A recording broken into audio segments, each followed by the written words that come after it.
After the tone, please state your name.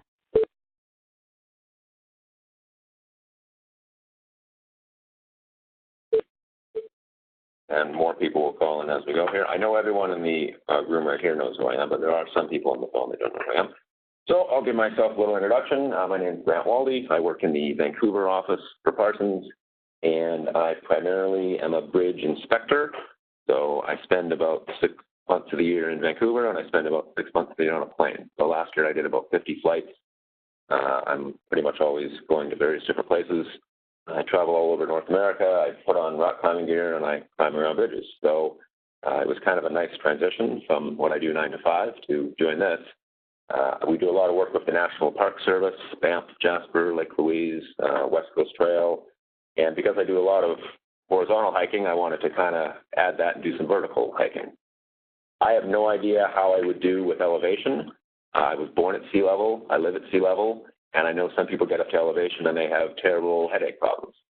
So what I did last September is I went to Nepal and Tibet with no plans whatsoever of doing any hiking, because in my 2 weeks there, about a quarter of the people that were there were suffering from elevation sickness. So they spend all this money, they buy all these thousands of dollars worth of gear, they fly it all the way over there, and they can't even stand because their head is just pounding. So I didn't want to do that. I wanted to just sit by the pool and do nothing for 2 weeks. And that's pretty much what I did. I sat there and I would go on like very short jogs, like 100 meters, just to see how I was doing, and felt fine. So I decided to kick it up a notch and climb Mount Rainier. So as far as Mount Rainier, how does that stack up with other mountains? If you look it up, basically Rainier is in the top 6 tallest mountains in North America. In the lower 48 states.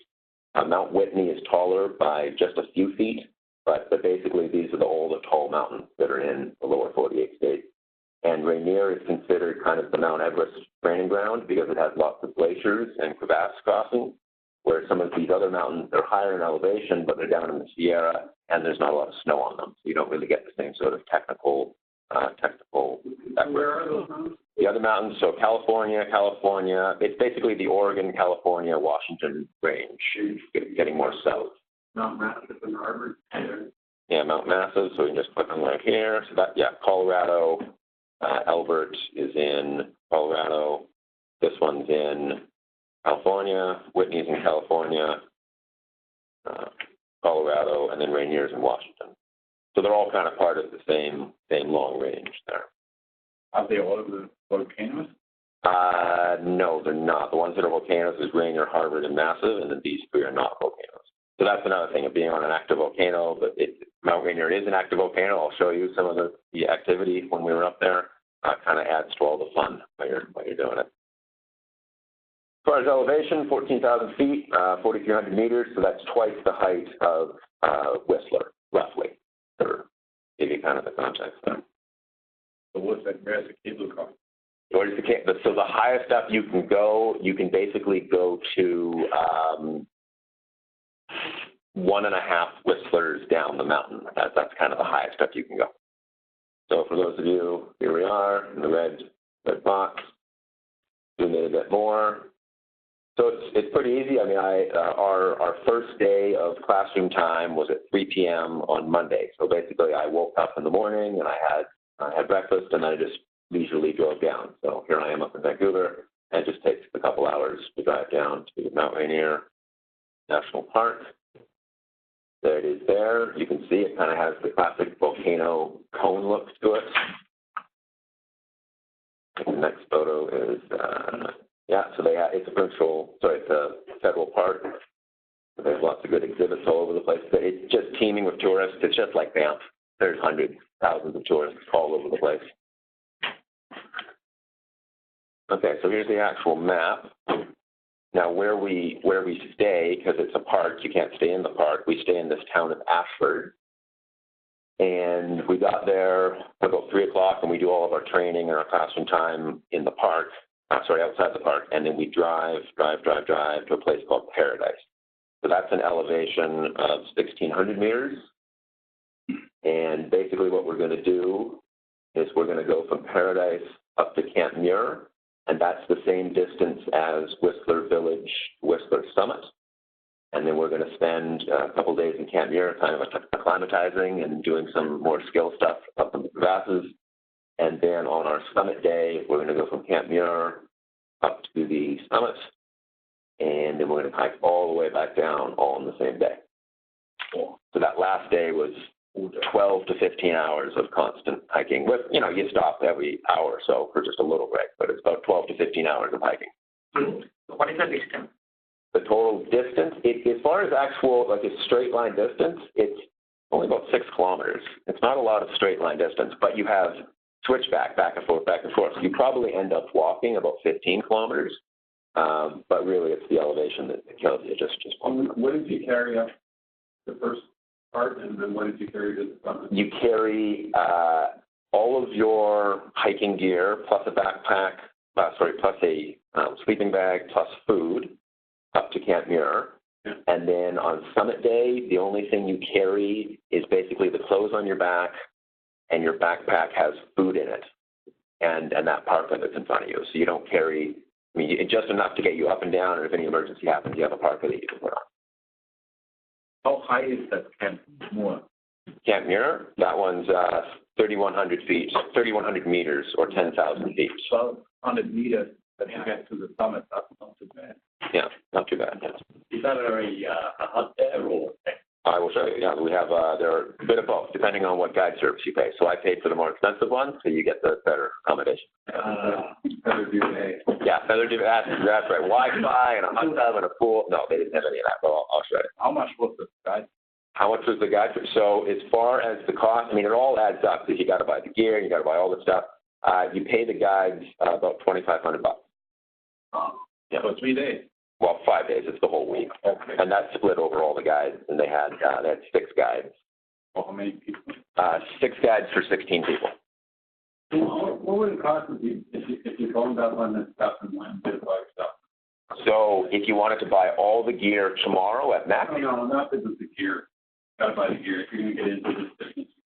okay. But then, funding on these mountains up here, a bunch of expeditions, and then finally say, okay, I'm just gonna go to Rainier, and then. If you want to do Rainier, your only cost there is the gas down there, a hotel that night, Yeah. and then your food, and then there's a $10 national park pass. That's it. That's all you have. That's all you have to pay. And then the helicopter rescue. Now. Yeah. I mean, if that's your goal and you want to do it for 3 years, Yeah. learn your stuff here. So of the 200 people that have died doing it, all 200 went unguided. Of the thousands of people that have gone guided, no one's ever died. So the only people that die are the people that say, "Come on, I'll just pay the $10," and then they die. So there's various ways you can die. I looked through the whole list because you learn a lot from things that go wrong. So I read through the list. Basically, it's falling into a crevasse because when you're by yourself, you're not roped up to anybody, and then getting lost because you're just in the middle of this glacier and you don't know what direction to go, and then you die of hypothermia because you don't know where the hell you're going. I'll just go up. Yeah. How busy is it? How busy is it? I would say out in the parking lot, there's like 200 people all just kind of milling around, and they go up, 300 feet sort of thing, and then they get gas and they turn back down. Walking up to Camp Muir, there's probably, you pass someone every 2 minutes sort of thing. Like there's a lot of people that make it to the Camp Muir spot, and then from Camp Muir to the summit, we were the only group. So there was only 16 people that go to the summit. Well, that's nice. Yeah. Because that's the problem with these famous mountains like Matterhorn or Mount Everest. The weather is right. Crazy. Well, just 2 days ago, 200 people tried to do Mount Everest, and 3 people died because they were just standing in line. Yeah. So the guy in front of them isn't moving, the guy behind them isn't moving, and they're just standing there shivering, and then they just fall over and die. So 3 people died just a couple days ago because there were so many people trying to do it. So how in shape you gotta be to do this? Like you would recommend being in like me? So okay. full shape, or like if even halfway maybe? No.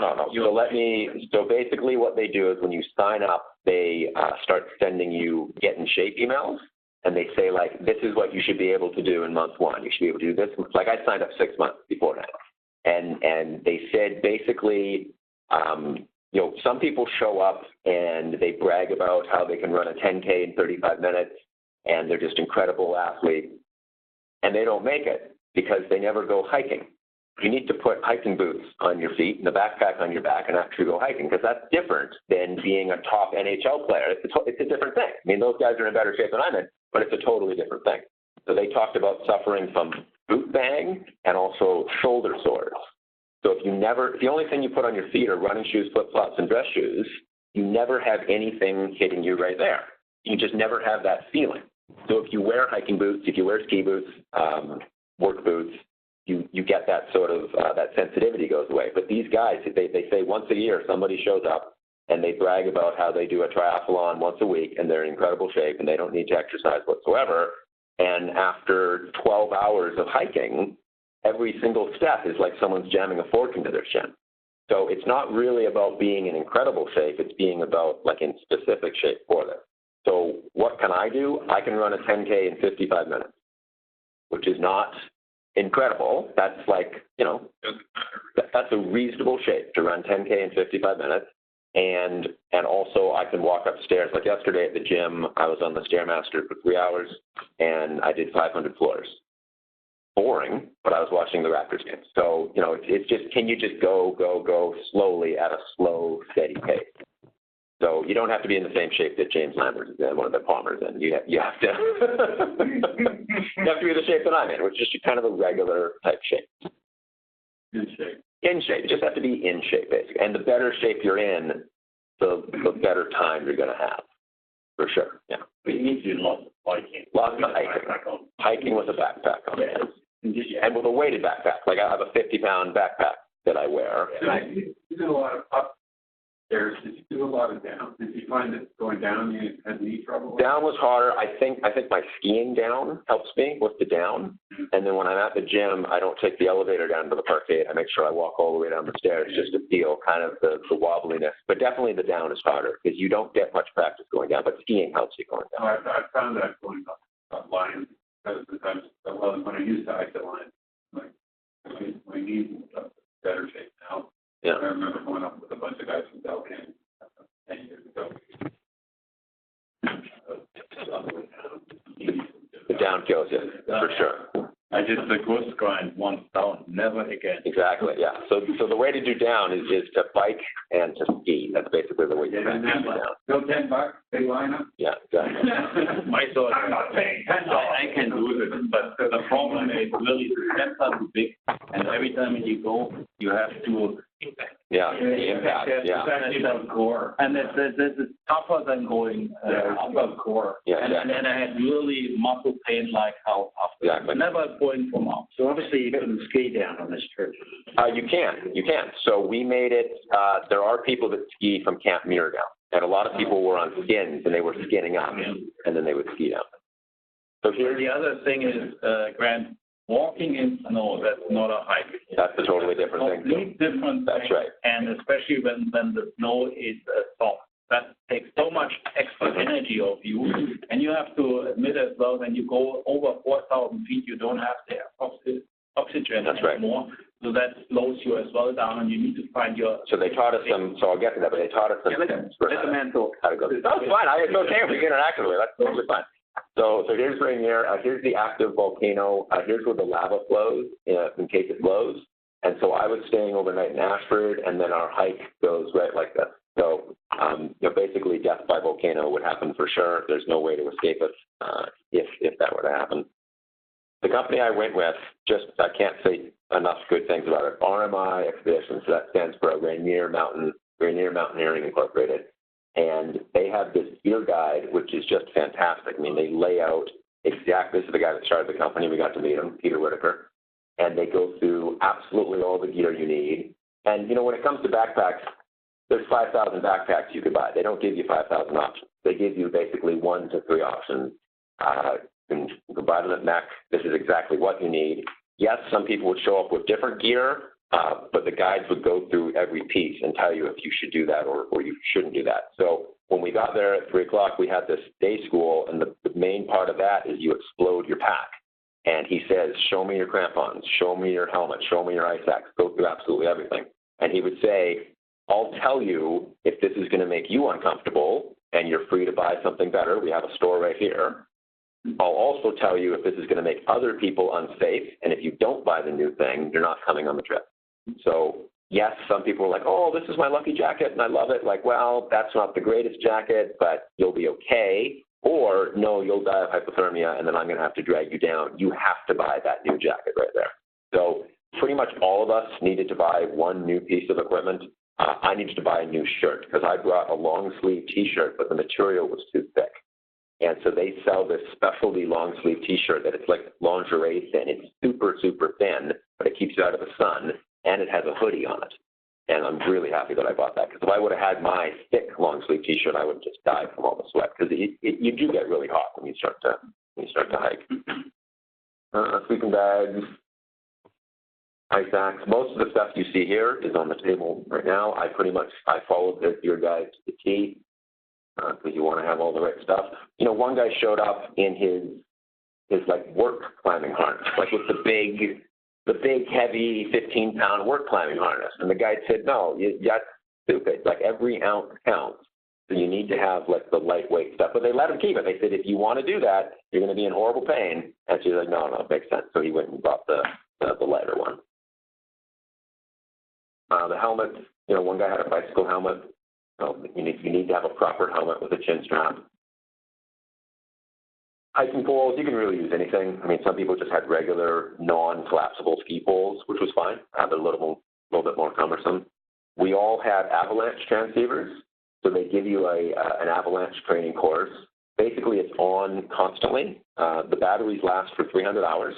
You never turn it off because when you're in the tent, the avalanche could happen. So it's on 24/7.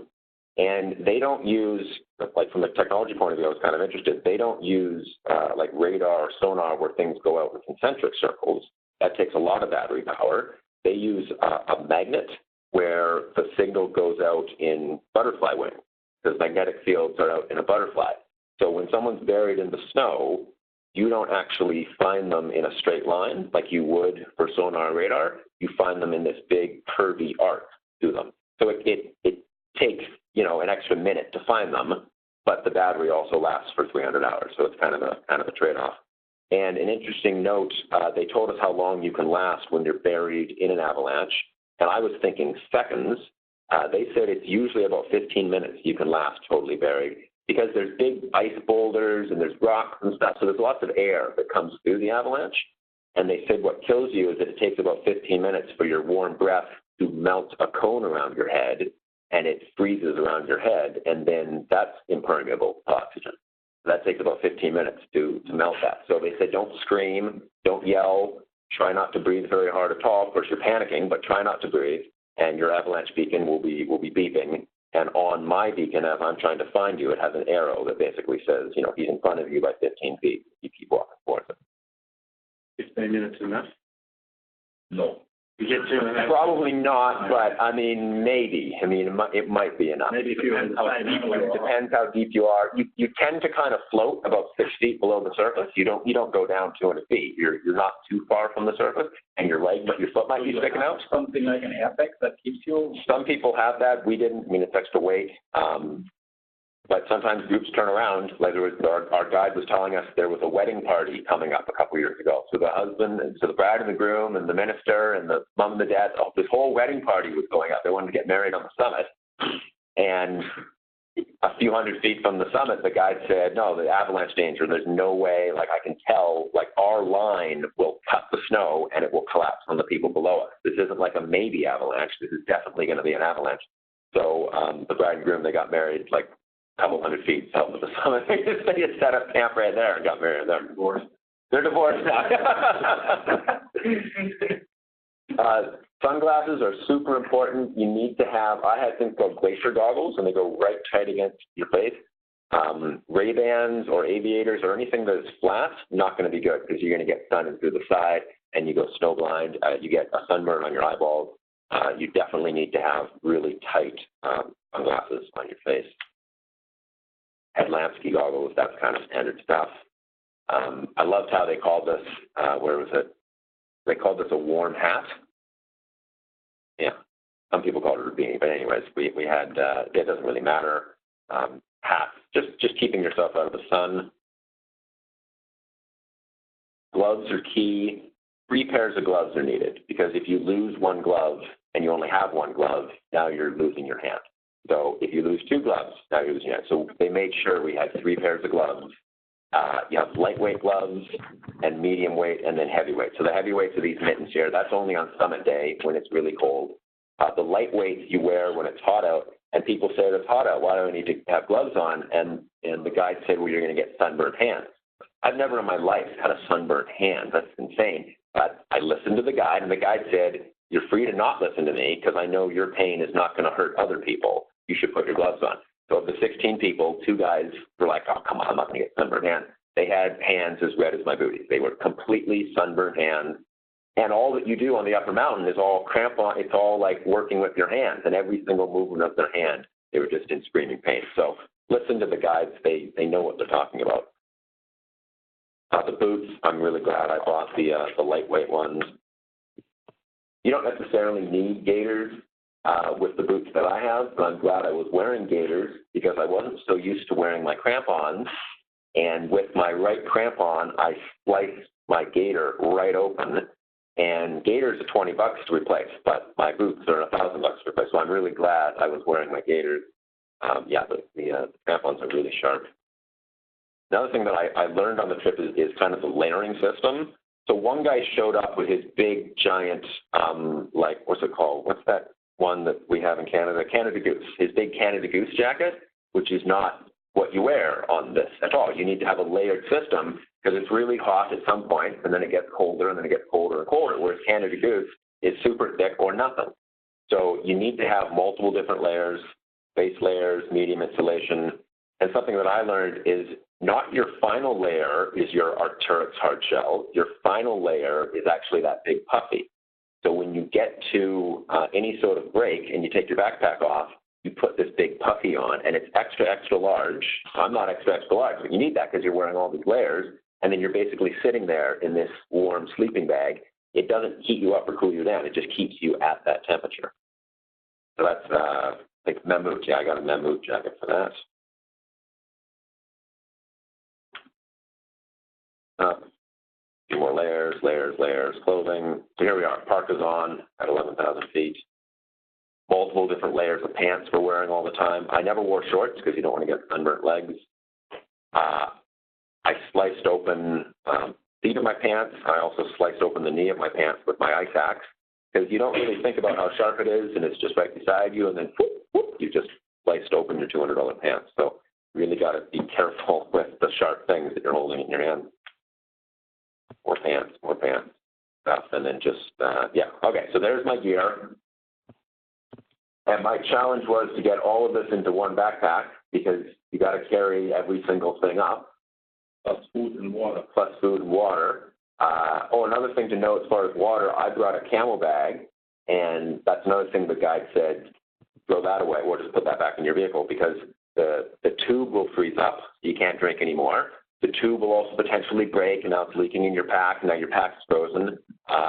Just don't do it. And also, he said, you don't want you fumbling with your hands. You're trying to climb, you get your hand on the rope. We're going to stop, and we're going to have a Nalgene bottle. So everyone has the same Nalgene bottles. Did you bring gas and milk water, or did you? The guides bring up propane tanks up to Camp Muir, and then they melt water every night for you. So we didn't have to pack water or melt water. They pack that up. So what the guides do is they leave all their stuff at the camp, and every single time they come up, they're just packing a propane tank on their back. That's it. Flying that in with a helicopter? They do have a helicopter, but it's a lot cheaper to just pay the guides that are already walking there. So, it's quite heavy. Or? It is quite heavy, yeah. So all of that fit into there. So I got it all nicely packed.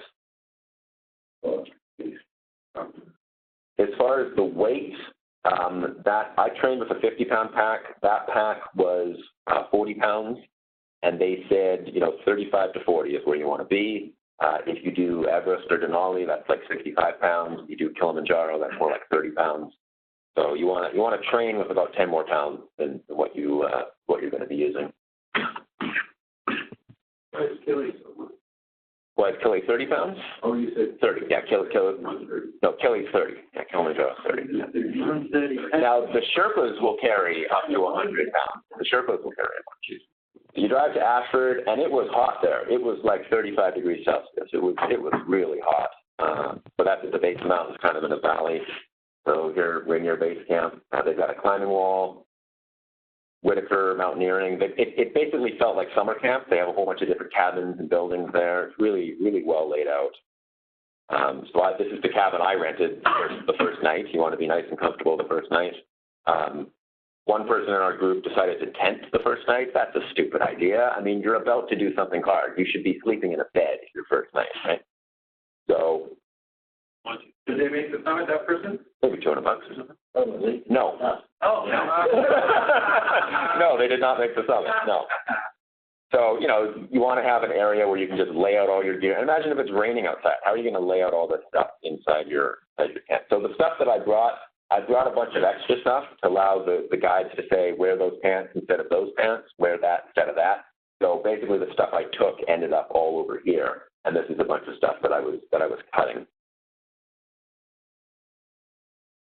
So that was Monday. Tuesday, we do our day school. So we hike up.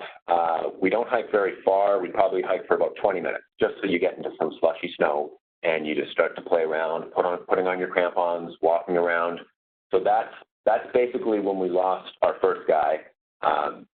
It was only 20, 30 minutes of hiking, but he was just gasping and he was pouring with sweat. And, they tell you need to be in the best shape of your life.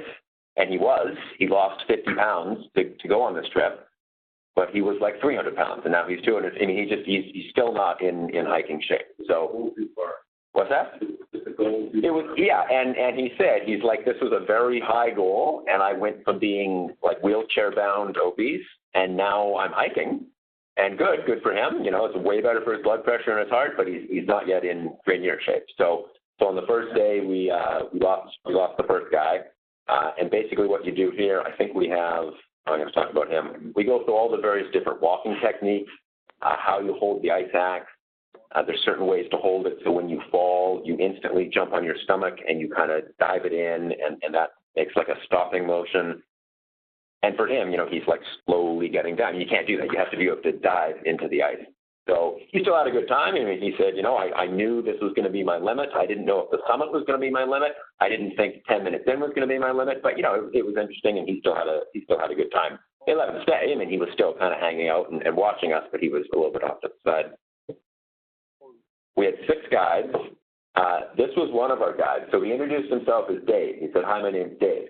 And, you ask him a bit about himself, where are you from? And it took a while for us to realize who this guy is. And I got to write down all his accomplishments here. So his name's David Hahn. He has the world record for the most number of successful Everest summits of anyone that's not a Sherpa. So he's tried it 21 times. He successfully made it up 15 times. The closest record after that is like 3. Like no one does it. Point of going to sell it. Well, he's a guide, so it was just his job to go over and over and over again. So he started guiding when he was 23. He's 57 years old now. His full-time job is guiding in the summertime, and then in the wintertime, he's a ski instructor at House Ski Hill. So he lives just the dream life, right? Just awesome. He's done Rainier around 300 times. He was on Everest in 2015 when the avalanche killed 60 people, and then it was his job to dig out live bodies, and then live bodies that didn't make it, and then later digging out just dead frozen bodies. So he did that. He was there in 2016 when there was another avalanche that killed a whole bunch of people. He climbs Denali. He's doing Denali in the spring. He's doing Kilimanjaro in August. He climbs Vinson Massif, which is the highest mountain in Antarctica. He's doing that like in December. So he's just a total rock star. If you know these other names, John Krakauer, Conrad Anker, Rob Hall, Scott Fisher, who they've made those Everest movies about, he's buddies with all of them, basically. He was the first person to climb the north side of Mount Everest. He found George Mallory's body, who might have been the first person to climb Everest. They don't know for sure, because he might have made it to the top, he might have not made it to the top. So he recovered his body. He's the first person to do the China side, and he was the first person to lead the first successful ski descent of Everest. Some people have led unsuccessful ski descents, which means the skiers died on the way down. But he was the first person to lead successful ski descent. And the thing that they can't do is this thing called the Hillary Step, which is totally covered in rock, and you can't ski down it. So you have to basically just send it and just do this drop and then make a perfect landing because you can't tumble because you'll tumble for thousands of feet. And he was the first person to successfully lead that. So it's like signing up for basketball camp and Michael Jordan is just teaching it and you had no idea, like, okay, it's just fantastic. He hasn't done K2? He has not, no, that's done K2. So it's interesting that he keeps the certain types of yeah. K2 should be more challenging than K2 is, yeah, K2 is, yeah. More challenging. Yeah. Everest just higher and has oxygen. Yeah, it has kind of the prestige, yeah. So the one thing he taught us this thing called the rest step. So it's hard to demonstrate it with a cartoon, but basically you always rest on your back leg. Your back leg totally locks out, and then all the force goes through your bone, and then it allows the lactic acid to drain out of your leg for the next step.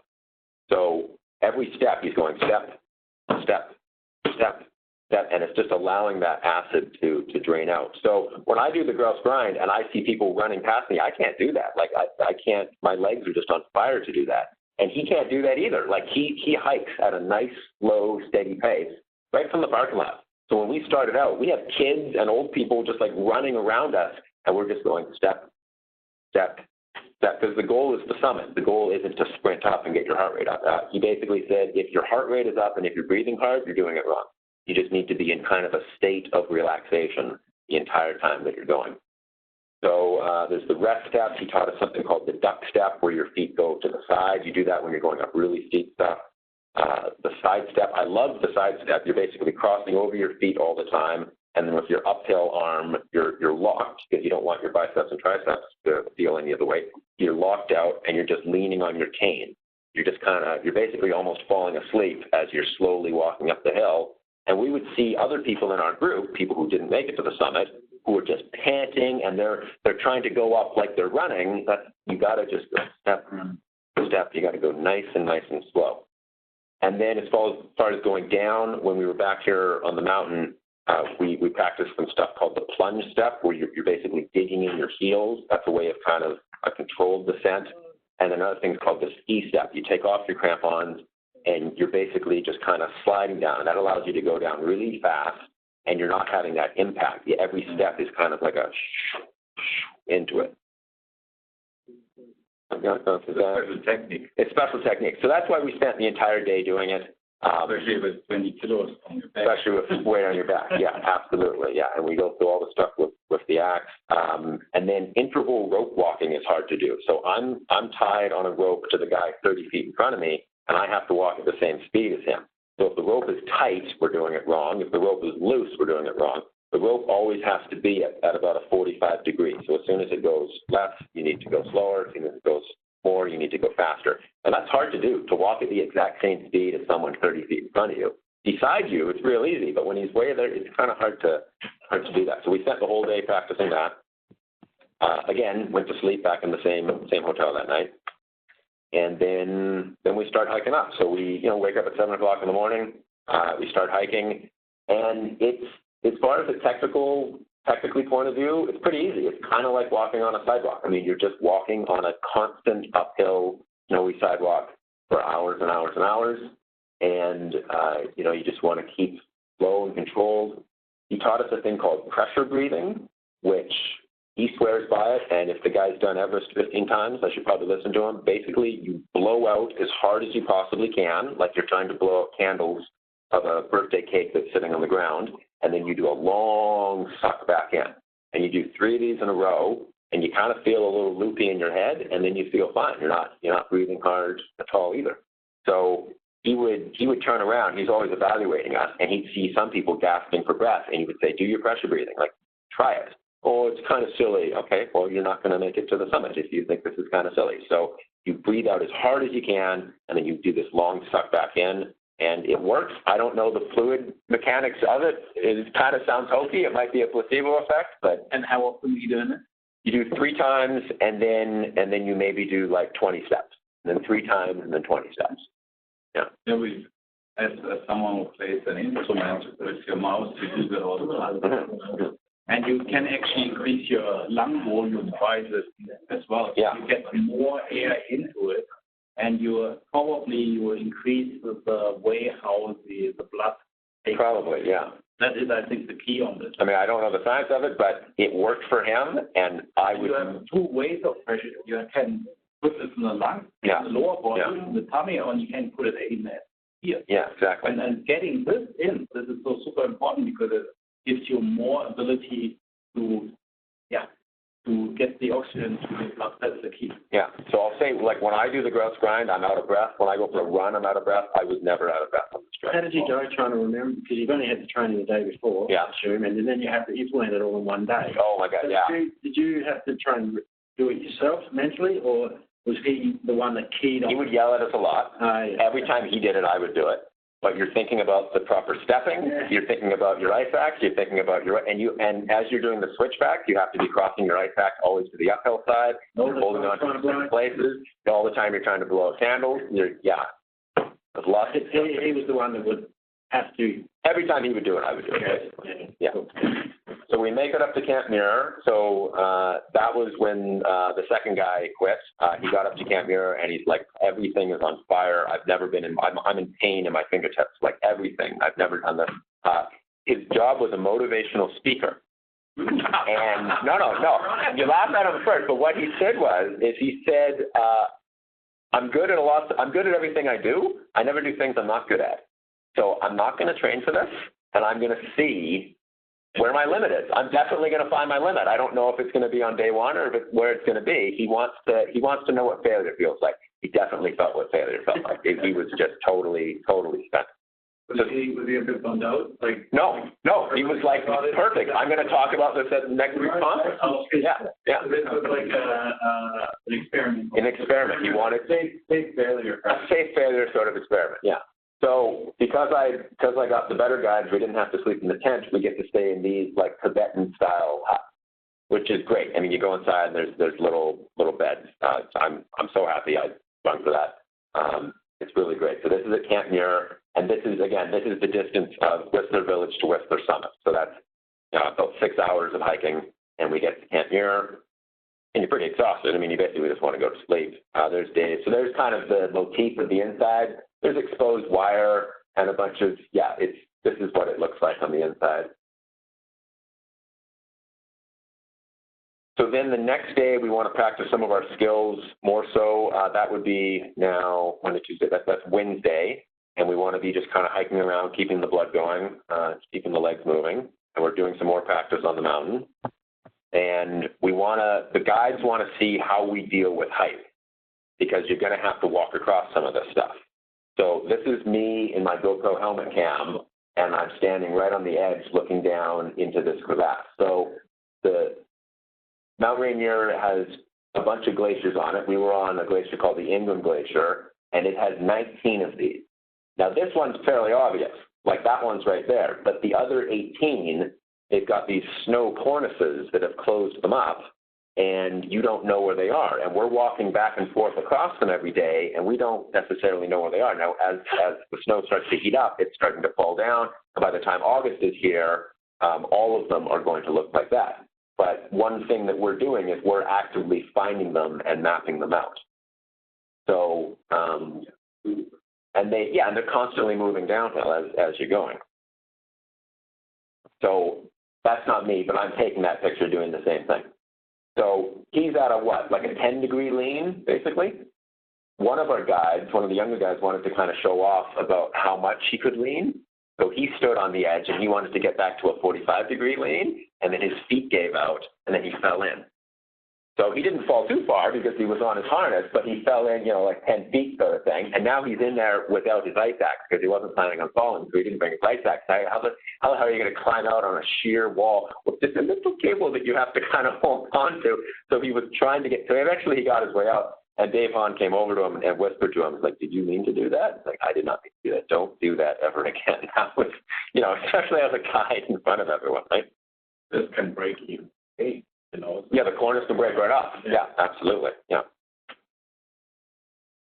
So it's, I think, very important the time of the day when you go up there, because when you're not back at noon, that gets soft, then these things become super dangerous. Exactly. So on our way back was around noon. It was maybe about 2 o'clock, and we're walking back, and yeah, I took this video just a couple minutes after this when I'm about to tell you what happened.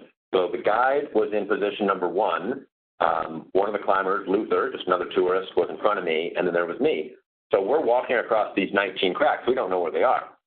All of us are, quote, finding them, but we're not finding them, right? So our guide crosses the crack. Luther crosses the crack, and he falls in. The crack is only about 2 feet wide because he's got forward momentum. He falls in and catches himself on the other side of the crack and then just pushes himself up. And he doesn't really turn around. You know, you kind of have tunnel vision with your goggles and stuff on. He doesn't realize what he's fallen into, and he just pulls himself up and he keeps walking again. Well, he's opened up this hole, about 2 feet wide, goes down 150 feet, and then in that direction it goes hundreds of feet, in that direction it goes hundreds of feet, and it's a hole this big, right? And I'm tied to him, and we have to walk at the same speed. So I'm slowly walking towards this hole. Now a hole, when you're coming towards it, you know, oh, that's only a foot deep. Oh, that's 2 feet deep. Oh, that's the all crap. And as soon as, it's not until you get right to the edge of it that you know that this is a 200-foot hole right in front of you. So you yell out crevasse, and everyone stops. And I'm standing right on the edge of it, and I say to the guy, what am I supposed to do? So the guide comes back, he assesses it, he pokes it around, just kind of like how a geotech uses their probe, and it looks winky-dink that they apparently can tell you the bearing pressure by just pushing into something. Well, he apparently knew the bearing pressure of ice. And he's like, oh, no, that's good. Just make one clean step over it, and you'll be fine. So Luther gave me 30 feet, so he was, you know, kind of not tight, but he had not enough slack in the rope, and I just did one step over it. It was fun, a little nerve-wracking because now we've got, you know, 14 other people behind us, I guess 13, 12 because we've lost 2, and they come up to it and they go, oh, no, what am I supposed to do? So you got to step over it. So we went across 19 of them. Only one we actually knew we were going across, and that was, you know, that kind of freaked out a few people for sure. That's a good experience. Yeah, it's a really good experience, yeah. You know what you're up to.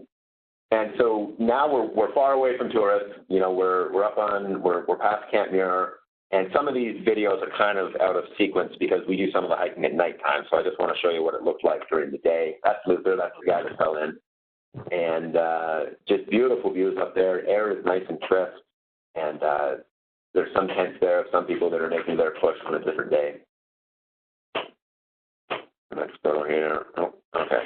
So that's Wednesday. So then we go to sleep, and we go to sleep at about 7 o'clock at night, and then we wake up at midnight because you want to do your hiking when it's cold because then all these cornices are frozen up and you're less likely to collapse into them. So we start hiking about 1 o'clock, 1:30 in the morning, and there was no wind, which was great. The stars were out. We had just absolute perfect conditions, but it is pitch black out. So basically, I'm just looking down at my feet. I have my headlamp, and just every step, I'm stepping, and when the rope stops moving, I stop moving, and the rope starts moving. You're kind of just in your own little world for an hour, and then you take a break, and then an hour, and you take a break. So I spent a lot of time just thinking about other things. It's somewhat boring when you're just staring at your feet for a straight. I thought about the FT reports and when's that report due? Like I was thinking about a lot of work stuff as I was just kind of staring at my feet. And at one point, you know, the rope stops and it's not moving and it's not moving and it's not moving and it's not moving. So finally, I turn my headlight on to full and I look up and our main guide, he's on his stomach and he's kind of crawling around because he's found a new crevasse that wasn't there last week. So we were the third group the third group to attempt. The first group didn't make it because there's just crevasses and they couldn't get across it. The second group was the first people up. We're now the third group, and we're now finding a new crevasse, and we don't have a ladder with us. So basically you have to turn around and go all the way back to the parking lot and get a ladder. Well, we don't get a ladder as climbers. We go home. The guides get a ladder and go up for the next group. And we stood there for about 5 minutes as he looked back and forth, and he's poking, he's going, nope, that's going to break off. Oh, that's going to break off. We can't summit there. And he keeps like kind of chopping at the snow and different stuff's falling apart until he eventually found a spot. He said, okay, this is good. Cross my fingers. This guy knows what he's talking about, but he does know what he's talking about. So we crossed that, and then, I couldn't take photos because it was dark, but basically the classic walking across a ladder across those crevasses where you're just holding on to a rope. We did a few of those. I think we crossed about 2 of those. And then after that, there were there were 4 more people. They were like, I can't do this anymore. This is getting too insane. I'm wobbly on my knees. I can't be walking across this stuff. I'm afraid of heights. I know if I make it to the summit, I'm going to be even more wobbly, and on the way back, I'm going to fall in. So I'm done. So 4 more people at that point turned around and went back. And that's why we bring so many guides, because the guide has to bring you down, and then another guide has to stay with you. So it's a guide and 2 people, but by the end of it, it's like a guide and 5 people, because people are clipping out and clipping into other people's ropes. So at this point, we have 10 people that are now still trying to make it for the summit. The sun starts to come out. That's about 7 a.m. Beautiful views up there. It is hard to take a photo because you get your camera and your glove off, and your hand gets cold, and then your phone dies. So there's better pictures in my head, but yeah, no, it was really, really beautiful. That's kind of the level once you're getting towards the summit. You know, you're walking at pretty close to a 45 degree, and it's definitely hard walking. This is getting quite close to the summit. A couple more photos. This is our final break. So we're sitting there, and we've got our parkas on. And this is when some people are saying, you know, Dave, am I going to make it? Like, my legs are complete jello. I don't know if I can do this. And he likes to say never in his life has he encouraged someone to make the summit. He encourages thousands of people to turn around. So if you think you can make the summit, and if he assesses you and think you can, sure, but he's not going to be your motivational speaker to say, come on, you can do it, because you can't. So he's totally okay with people turning around if they think they need to turn around. So we made another push here, and we get up to this spot, and it's a stereotypical volcano in that there's a ridge, and you cross over the ridge, and then you come down into this big crater. So when you crossed the ridge, you weren't necessarily at the highest point. The highest point might have been the other side of the ridge, right? Because the ridge isn't like perfectly level. So we crossed it, we came down, and we're in this big open area, and 2 more people just flunked down. They took their backpack off. They just lay down on the ground. And this is me saying to the guide, like, I haven't taken my backpack off, and I haven't gotten down either. I'm still standing. And this is me saying, what elevation are we at? And he says, we're at 14,001. And I remember the brochure said 14,002. So we're not at the summit yet. And the summit's over there. So you have to walk across this basically parking lot of snow, and then you have to walk up there. And these 2 people on the ground are like, no, forget it. My legs are concrete. I can't move. So they gave up 100 feet from the summit. But I understand. Like, if your legs won't move, then you can't climb them. They'll consider it as the summit. Yes, exactly. Yeah.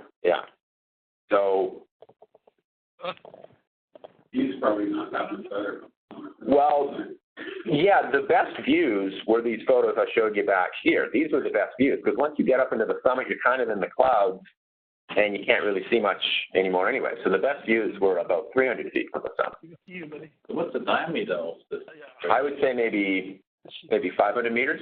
That's big. Yes, it's a nice big open I thought volcano. that's maybe just 200 meters. No, it's pretty big. So this is me walking. So that's it. So this is me walking behind Dave. So where's the summit? Which one of these ridges is actually the summit? And it happens to be on the other side of where you cross. So we take our backpacks off, and it's a fairly easy walk to take that across here. Yeah. I missed the one, same side. And so then when you get to the ridge here, you see there's no snow, and there's steam coming out. The ground is 180 degrees Fahrenheit, and there's a bunch of steam coming out. So you can't stand still because your boots will melt. And you certainly can't put your hand on it and burn your hands. You just kind of quickly walk across this volcanic ash that is actively having this steam come out of it. Is that not dangerous with the gas that is there? He said the gas that comes out is basically like if you're at a hot springs, like sulfur. You definitely smell sulfur. But it's not something that poisons you. No, not yet. You gotta walk fast. Yeah, you walk quickly. So there you look. When you see these teams don't know someone who knows that better, I wouldn't go close. That's right. So that's why you're with the guide, and you make sure the guide knows what the hell he's talking about. Did you leave your crampons on? Yes. So was that even a scrape up there? Yes, you do, yes. So your crampons are getting kind of scratched up, but you can't afford to stop and take them off in your boots and all. So this is me kind of looking around. And that's me saying to Dave, so I think we're at the summit, and Dave says, no, we're not at the summit. Look, there's still a couple more feet to go here. So there's a book in a steel case at the summit. There's a summit book, and you take your name out and you sign it to say that you made it to it. So there's kind of a look across there. There's no summit cross. No, there's nothing actually at the actual summit there. So, were you like the first of the year? We were the second group. So first group didn't make it. Second group made it. We were in the third group that made it. So is there no intent of like No, I guess it's too cold or deep season or snow all the time? yeah. I mean, they I guess they want to go. The guides work certain times.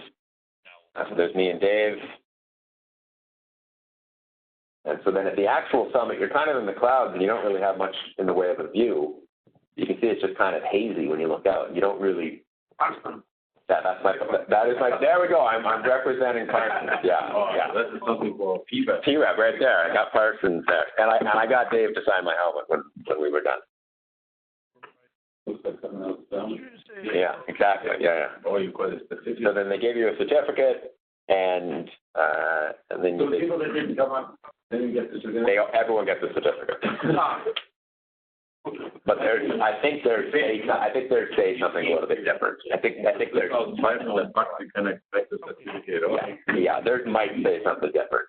So then 8 of us fully made the summit, and then we walked back down, and we're picking up the other people along the way at the various different places where they stopped or when they turned around back to camp. And then by the time all 16 of us made it back to the parking lot, basically of the 8 of us, there was maybe about 3 or 4 of us that still felt like we could stand. I guess a lot of other people were like, I shouldn't even have made the summit, but my legs are complete jello. So I'm really glad I did all that hiking in the gym because, I mean, if you don't train for it, you're just going to be. What time did you hit the summit? About 2:30? About 1 a.m. we started. We hit the summit at about 7 a.m. Oh, okay. We were there till about 8 a.m. Then we got back to Camp Muir at about noon, and then we got back to the parking lot at about 3. Yeah. Nice. 3 p.m. Yeah. So it's a 14-hour day, basically, of hiking. And then you go back So to, you went up to the summit? yeah, And then all the way back? all the way back down. Why they didn't stop at Camp Muir? Well, there's different ways of doing it. I mean, I guess that's just the way they. Some people may not have been able to do it if you waited another day. Yeah, yeah, their legs just keep turning to gel. So I kind of want to do that. That's the food. it was a pretty brutal day. Yeah. And that's basically my presentation. There's a couple of notes here I just wanted to go over. Dave had some different sayings. I said neatness counts. Everything on your bag has to be all nice and neat. Don't have stuff battling around because every single little thing that's moving is just going to make your walk harder. Tight is right. Every single strap is to be tight. Light is right, making sure you just pay extra money and get the lighter weight, whatever. He said, we're stuffers. I don't take folders, rollers, or stuff stackers. So if you fold your clothing or roll it or put it in these big stuff sacks, they create these voids. And then you can't properly pack your pack. So everything is just all fully stuffed in. You can put your stuff sack in a sleeping bag. That's about it. Your backpack, your sleeping bag, and a stuff sack. He says you should always stay properly scared. Take care of yourself and others. So when you sit down, make sure your first priority is to get water, put sunscreen on. And then your friend who's just sitting there exhausted, not moving, you should say to him, hey, get some water, start eating. You need to take care of yourself. Stay humble. Every step can injure or kill you. So I said to him, what are the injuries you've had? He said he's only ever been injured once. He shattered his kneecap on Everest. And I said, oh, you were rappelling down some crazy thing? He said, no, I was stepping out of my tent and I tripped over the wire and I just fell right on my face and I shattered my kneecap and they had to helicopter me out. So every single step is uneven. You gotta stay humble. At any point, your knee could just go, nope, I don't want to do this anymore. Because I was nervous the whole way up because I'm seeing half of our group just saying, nope, can't do it and turn around. And I didn't know when the blister for me was going to happen or my knee was going to pop or something. I went to the bathroom at like 2 o'clock at night, 2 o'clock in the morning. And when I was coming out, I slipped and I caught myself on a pipe and on the door. And I was fine. And then I turned around and this is a series of pipes. And there's a pipe down at head level, like a 25 amp rebar. that if I would have slipped and went all the way back down, it could have hit me in the back, it could have hit me in my neck. And at 2 o'clock in the morning. So the group could have woken up at 7 and just seen my frozen dead body like totally impaled on this piece of rebar. So just this idea, stay humble, every single step could potentially hurt you. And then besides that, I checked my hemoglobin levels the entire time. There was a guy there, he was a respiratory therapist, he had a little thing you put on your finger. And so I stayed in the mid-90s the whole time, so if anyone knows about hemoglobin. So I'm happy that my body properly acclimatized to all of it. That is my hour. Does anyone have any other questions? No? That's good. Good job. Thank you. That's cool. Do I hit the stop?